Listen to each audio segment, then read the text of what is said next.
पिछले वीडियो में मैंने व्याख्या किया था बाल विकास एवं शिक्षा शास्त्र से संबंधित मॉडल प्रश्न पत्रों का 30 नंबर क्वेश्चन तक। आज इंग्लिश का 31 से 60 तक। No no see cried, you must not say such grossly irreverent things, you must not even think them. नहीं नहीं, उसने जोर से चिल्लाकर कही, तुम्हें ऐसे अत्यंत अपमानजनक बातें नहीं करनी चाहिए, तुम्हें उसके बारे में इवन सोचना भी नहीं चाहिए।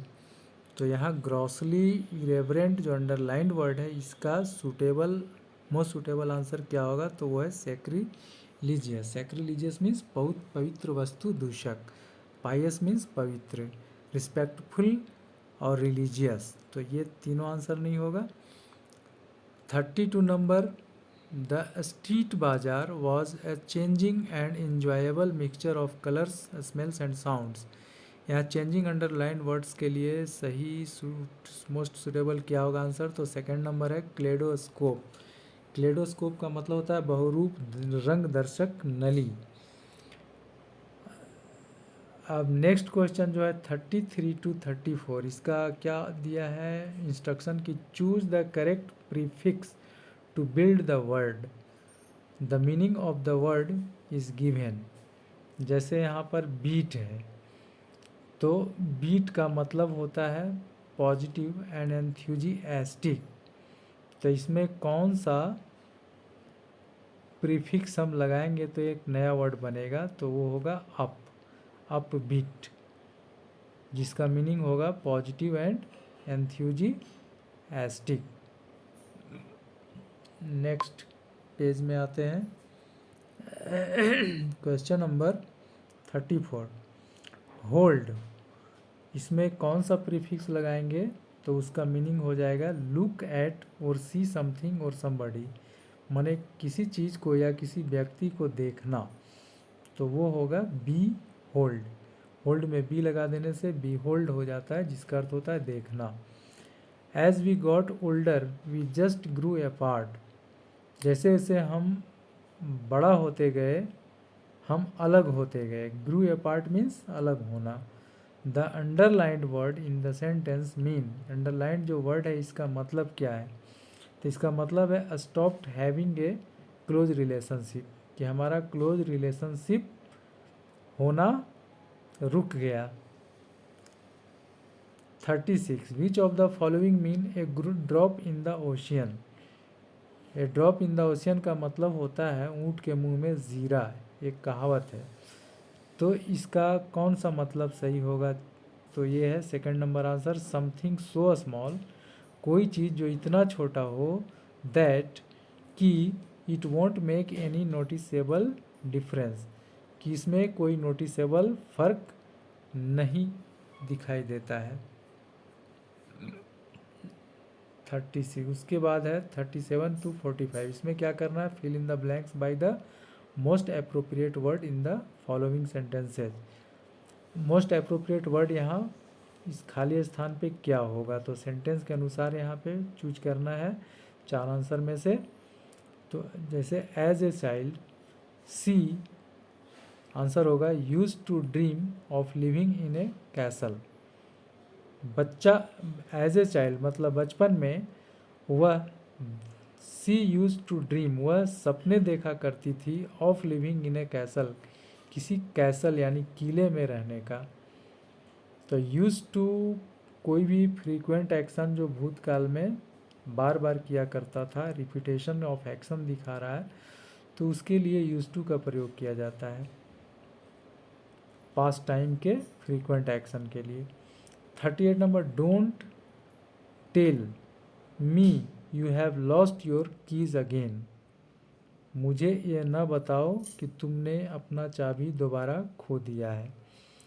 अब क्वेश्चन नंबर 46 to 52 देखते हैं। सॉरी, इधर और भी सवाल है। 38 के बाद 39, I gave him a punch on the nose. Body के ऑर्गन के नाम के पहले, शरीर के अंगों के नाम के पहले द का प्रयोग होता है। 40 में, people prefer tea to coffee, तो यहाँ पर क्या होगा, ए लॉट ऑफ पीपल यानी बहुत लोग कॉफ़ी से ज़्यादा चाय को पसंद करते हैं। प्रेफर मीन्स पसंद करना।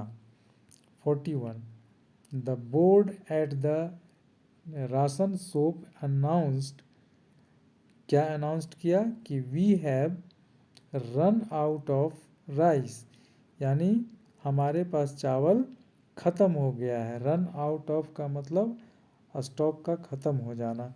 Wait till the next stock, अगले स्टॉक तक इंतज़ार करें। 42 the gallery have over 1000 paintings, this have been collected, इन्हें कलेक्ट किया गया है, संग्रह किया गया है ड्यूरिंग द लास्ट 100 ईयर्स, पिछले 100 सालों में। If you had worked hard, यदि तुम कठिन परिश्रम किए होते तो यू वुड हैव पास्ड, तो तुम पास किए होते। आंसर होगा 3 number. 44 in 2004 were you a doctor, क्या तुम एक डॉक्टर थे, तो क्वेश्चन सेंटेंस है, क्वेश्चन मार्क यहाँ लगा हुआ है, तो हेल्पिंग वर्ब वेयर से शुरू होगा, were you a doctor. 45 bread and butter is a wholesome food, bread and butter subject है जो सिंगुलर है, क्योंकि ब्रेड एंड बटर दोनों पूरक है एक भोजन का, एक भोजन का निर्माण कर रहा है, भोजन का नाम है ब्रेड एंड बटर, तो एक सिंगल वस्तु का बोध हो रहा है, इसलिए इसके साथ सिंगुलर वर्ब का प्रयोग इज होगा। नेक्स्ट पैसेज है 46 टू 52 नंबर का क्वेश्चन पैसेज पर आधारित है। Read the following passage and answer the questions that follow by selecting the most appropriate option. तो पहले पैसेज को पढ़कर समझते हैं। If you were to ask 20 people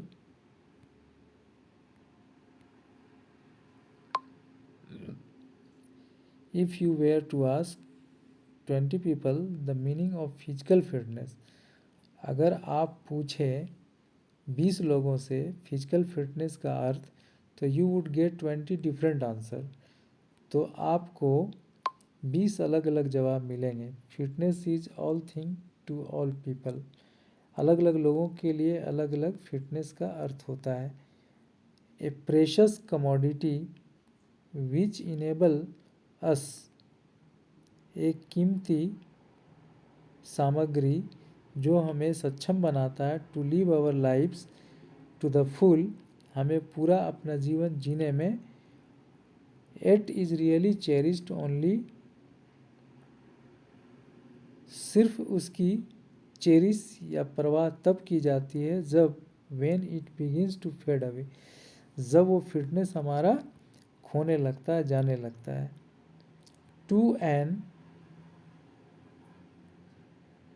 older person, किसी ओल्डर व्यक्ति के लिए फिटनेस, इट का मतलब यहाँ it is refer to fitness, की fitness might be feeling of youthful vigour, fitness का मतलब युवा के शक्ति का एहसास हो सकता है। टू एन एथलीट, किसी एथलीट के लिए the capacity to run a mile in 4 minute, 4 minute में 1 मील की दौड़ने की कैपेसिटी हो सकता है। टू अ स्टेनोग्राफर, एक स्टेनोग्राफर के लिए फिटनेस का मतलब ability to type for 8 hours, 8 घंटे तक टाइप करने की एबिलिटी हो सकती है। At a stage, a phrase है जिसका अर्थ होता है लगातार, without developing aching shoulder muscle, बिना शोल्डर मसल में दर्द हुए।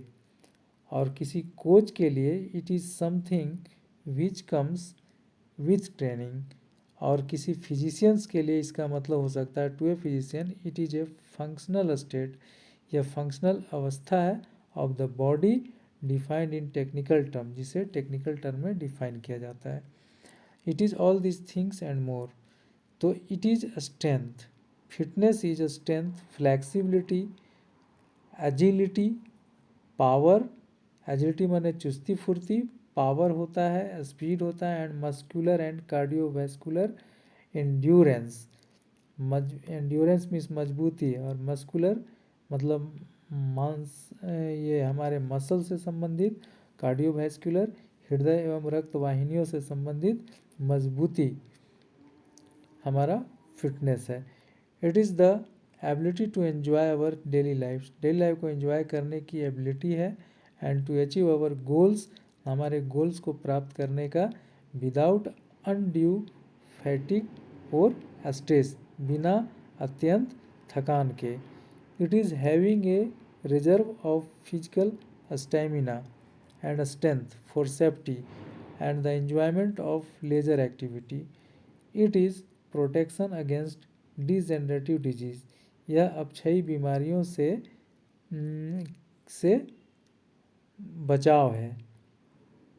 And feeling physically youthful even when we are growing old.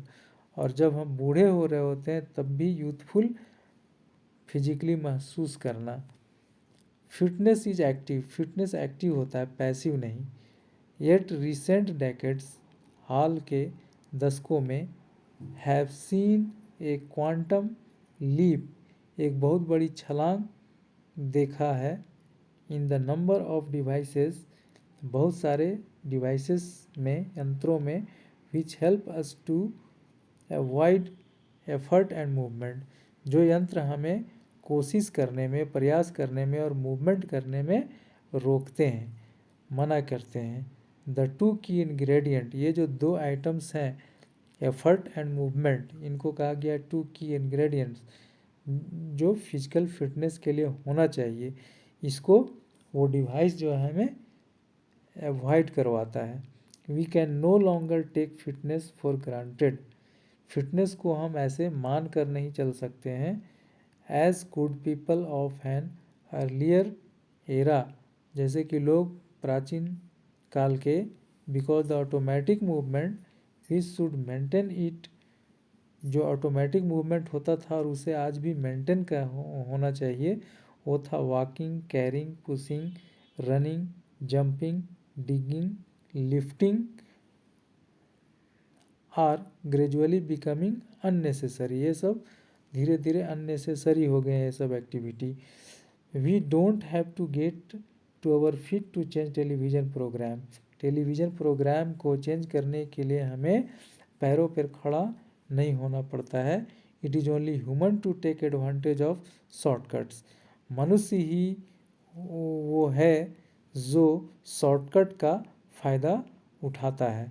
But even though, भले ही, many of us are beginning to recognise, हम लोग रिकॉग्नाइज करना शुरू कर दिए हैं, the need to combat the rising toll of degenerative disease, कि हमारा जो अपक्षयी बीमारी है उसके जो टॉल है, उसके जो प्रभाव हैं बढ़ते हुए, उससे लड़ने की ज़रूरत को हम पहचान चुके हैं। And the decrease in capacity for activity, और हमारे अंदर एक्टिविटी की जो कैपेसिटी है उसमें कमी आई है। विच रिक्वायर एफर्ट्स, जिसमें एफर्ट की ज़रूरत है। All too often we still look for a button to push, अक्सर हम लोग अभी भी ढूंढते रहते हैं, पुश के लिए एक पुश बटन को ढूंढते रहते हैं जिससे कि सारा काम हो जाए। And we want to get fit, और हम फिट रहना चाहते हैं, विदाउट हैविंग टू वर्क, बिना काम किए, eat it, and without making changes in our lifestyle, और बिना अपने लाइफ स्टाइल में कोई परिवर्तन किए हम फिट रहना चाहते हैं।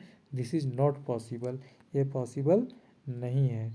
तो ये पैसेज था, पैसेज के पढ़ने के आधार पर इन प्रश्नों का उत्तर देखिए क्या होता है। The statement that fitness is all things to all people implies, इसका अर्थ क्या होता है, जो पैराग्राफ में ये सेंटेंस यूज हुआ है, fitness is all things to all people, तो इसका अर्थ होता है everyone has his her own definition of fitness, कि हर व्यक्ति का अपना अपना फिटनेस का परिभाषा होता है।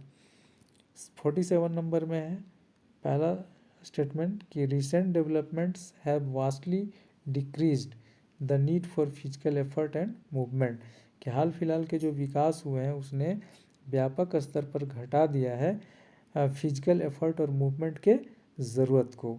और दूसरा है resorting to shortcuts is against human nature, तो यहाँ पर दोनों में से कौन सा स्टेटमेंट ट्रू है, तो स्टेटमेंट 1 इज़ ट्रू, ये आंसर होगा।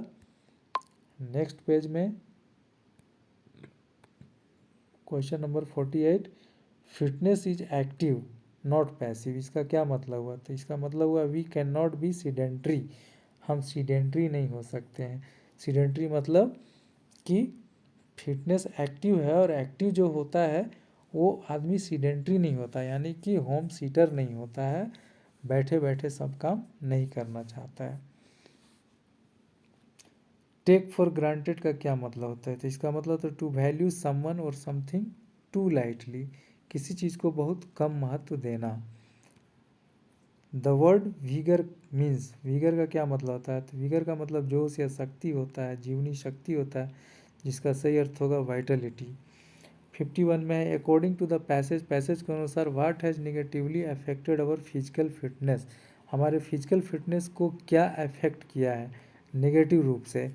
तो हमारे फिजिकल फिटनेस को अफेक्ट किया है क्वांटम लीप, एक बहुत बड़ी छलांग in the number of devices, यंत्रों की संख्या में, which help us to avoid effort and movement, जो हमें एफर्ट लगाने में और मूवमेंट करने में रोकते हैं।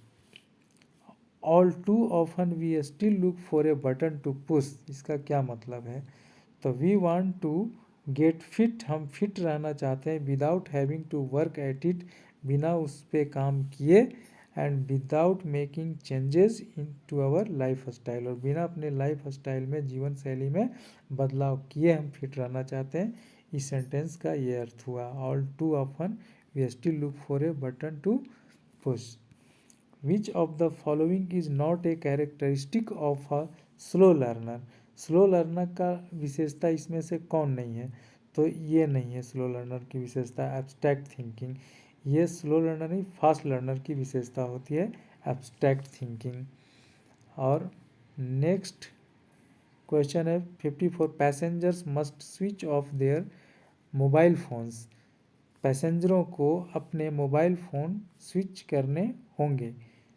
तो what does the underlined auxiliary must suggest, यहाँ जो मस्ट ऑक्सिलरी वर्ब है ये क्या सजेस्ट कर रहा है? ये एक्सपेक्टेशन बता रहा है, या कंपल्शन, या ऑब्लिगेशन, या नन ऑफ दिस? तो ये ऑब्लिगेशन शो कर रहा है। ऑब्लिगेशन माने बाध्यता, उस कार्य को करने की बाध्यता को पैसेंजर को इंस्ट्रक्शन दिया गया मोबाइल फ़ोन स्विच ऑफ करने की, तो वो बाध्यता है, और इंग्लिश में उसको ऑब्लिगेशन कहते हैं। The English language teaching method that refrain from using the learners native language, जो लर्नर को, अधिगमकर्ता को नेटिव लैंग्वेज की प्रयोग करने से रोकता है, and just uses the target language, और वो सिर्फ टारगेट लैंग्वेज को यूज करता है, वो क्या है? तो वो एक डायरेक्ट मेथड है, इसका आंसर होगा। 56 में choose the correct indirect form of the sentence, ये सेंटेंस डायरेक्ट फॉर्म में लिखा हुआ है। The police man said, police ने कहा, प्लीज़ मूव दिस कार, कृपया इस कार को हटाओ। तो इसका इनडायरेक्ट स्पीच में क्या होगा? तो हो जाएगा the policeman requested, said is replaced into requested, replaced with requested, और प्लीज़ को हटा दिया गया, क्यों? उसके बदले रिक्वेस्ट रिपोर्टिंग वर्ब यूज कर लिया गया, और ऑब्जेक्ट यहाँ पर डाल दिया गया है काल्पनिक रूप से कि the policeman requested me to move this car, तो टू मूव द कार हो जाएगा। तो ये आंसर सही है, the policeman requested me to move the car. 57 में choose the correct passive construction of the sentence, यहाँ एक सेंटेंस लिखा है, इसका पैसिव कंस्ट्रक्शन क्या होगा? ये एक्टिव वॉइस में लिखा हुआ है, इसका पैसिव वॉइस क्या होगा? Someone sells tickets at the box office, तो इसका होगा tickets are sold at the box office. यहाँ बाई समवन लास्ट में इसलिए नहीं लिखा गया क्योंकि जो सब्जेक्ट है एक इंडेफिनिट या अननोन पर्सन को इंडिकेट कर रहा है, तो ऐसा सब्जेक्ट होने पर उसे लिखने, पैसिव वॉइस में लिखने की ज़रूरत नहीं होती। How can language B best acquired, language को अच्छी तरह से कैसे एक्वायर्ड किया जा सकता है? तो किसी भी लैंग्वेज को सीखने के लिए फर्स्ट स्टेप लिसनिंग होता है, उसके बाद स्पीकिंग होता है, फिर रीडिंग होता है, फिर लास्ट स्टेज में राइटिंग होता है। तो ये बेस्ट तरीका है एक्वायर्ड करने का, इसलिए आंसर 2 सही होगा। Choose the miss spelt word, इसमें से मिस स्पेल्ट वर्ड कौन है? ये पीस का स्पेलिंग सही है, PEAC, पीस मीन शांति, ये PIEC, पीस मतलब भाग या अंश, और ये पियर्स स्पेलिंग गलत है, ये होगा PIERC, और ये पाइटी भी सही है, PIETY। Manoj is one of the only students who has passed the exam. यहाँ पर हु किसके लिए प्रयुक्त हुआ है? Manoj is one of the only student, जब भी वन ऑफ का प्रयोग किया गया हो तो वन ऑफ के बाद नाउन प्लूरल जरूर होते हैं, लेकिन वर्ब उसका सिंगुलर होगा, one of the only students, इसीलिए यहाँ पर हैज सिंगुलर वर्ब का प्रयोग किया गया है।